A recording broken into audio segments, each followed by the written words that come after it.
ഇന്ന് നല്ല തിക്ക് ഗ്രേവി ആയിട്ടൊരു മീൻ കറി ആയാലോ. അതിന് വേണ്ടി ഒരു പാൻ വെച്ച് കൊടുത്തിട്ട് വെളിച്ചെണ്ണ ഒഴിച്ചു കൊടുത്തിട്ടുണ്ട്.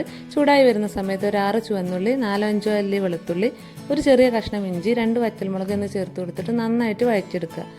എരിവിനനുസരിച്ച് മുളകിൻ്റെ എണ്ണത്തിൽ മാറ്റം വരുത്താം. ഇനി വഴന്നു വരുന്ന സമയത്ത് 2 മീഡിയം സൈസിലുള്ള തക്കാളി കട്ട് ചെയ്തതും കൂടെ ചേർത്ത് കൊടുക്കുക. നല്ലതുപോലെ വഴറ്റിയെടുക്കുക.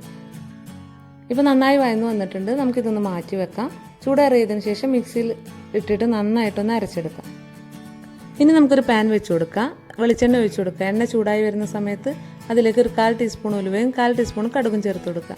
എല്ലാം നന്നായി പൊട്ടി വരുമ്പോൾ അതിലേക്ക് ഒരു അല്പം കറിവേപ്പിലയും ഒരു 2 മീഡിയം സൈസിലുള്ള സവാള ചെറുതായി കട്ട് ചെയ്തതും കൂടെ ചേർത്ത് കൊടുക്കുക. നല്ലതുപോലെ വഴറ്റിയെടുക്കുക.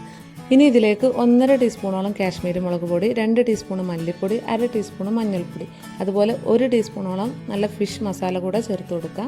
എന്നിട്ട് നന്നായിട്ടൊന്ന് വഴറ്റിയെടുക്കണം. അതിൻ്റെ റോ സ്മെല്ല് മാറുന്നത് വരെ വഴറ്റി കൊടുക്കുക. ഇനി ഇതിലേക്ക് നേരത്തെ അരച്ച് വെച്ചിട്ടുള്ള പേസ്റ്റ് ഒന്ന് ഒഴിച്ചു കൊടുക്കാം. നന്നായിട്ട് മിക്സ് ചെയ്തെടുക്കാം. ഒരു വലിയ നെല്ലിക്ക വലുപ്പത്തിൽ പുളി കുതിരാനായിട്ട് ഇട്ട് വെച്ചിട്ടുണ്ടായിരുന്നു. അത് നന്നായിട്ട് പിഴിഞ്ഞെടുത്തിട്ട് അതിൻ്റെ വെള്ളം ഇതിലേക്ക് ചേർത്ത് കൊടുക്കാം. എന്നിട്ട് നന്നായിട്ട് യോജിപ്പിച്ചെടുക്കുക. ലൂസാക്കി എടുക്കാൻ വേണ്ടിയിട്ട് ഒരല്പം കൂടെ വെള്ളം ചേർത്ത് കൊടുക്കുന്നുണ്ട്. ഇനി ഇതിലേക്ക് ആവശ്യമായിട്ടുള്ള ഉപ്പ് ചേർത്ത് കൊടുക്കാം. ഒന്ന് തിളച്ച് വരുന്ന സമയത്ത് നമുക്കിതിലേക്ക് മീൻ ചേർത്ത് കൊടുക്കാം. ഞാനിവിടെ അയലമീനാണ് ചേർത്ത് കൊടുക്കുന്നത്. ചെറിയ കഷ്ണങ്ങളാക്കിയിട്ടാണ് ചേർത്ത് കൊടുക്കുന്നത്. ഇനി ഒന്ന് അടച്ച് വെച്ചിട്ട് ലോ ടു മീഡിയം ഫ്ലെയിമിലിട്ടിട്ട് നന്നായിട്ടൊന്ന് കുക്ക് ചെയ്തെടുക്കാം. ഒരു 10 മിനിറ്റോളം വേവിച്ചെടുക്കാം. ഏകദേശം വെന്ത് വരുന്ന സമയത്ത് നമുക്കിതൊന്ന് തുറന്നിട്ട് ഇതിലേക്ക് ഒരല്പം കറിവേപ്പിലയും മല്ലിയിലയും കൂടെ ചേർത്ത് കൊടുക്കാം. നല്ല തിക്ക് ഗ്രേവി ആയിട്ടുള്ള ഫിഷ് കറി ഇവിടെ റെഡി ആയിട്ടുണ്ട്. നല്ല അടിപൊളി ടേസ്റ്റാണ്. ഇതുപോലെ ട്രൈ ചെയ്ത് നോക്കുക. ഫീഡ്ബാക്ക് കമൻ്റായിട്ട് അറിയിക്കുക. താങ്ക്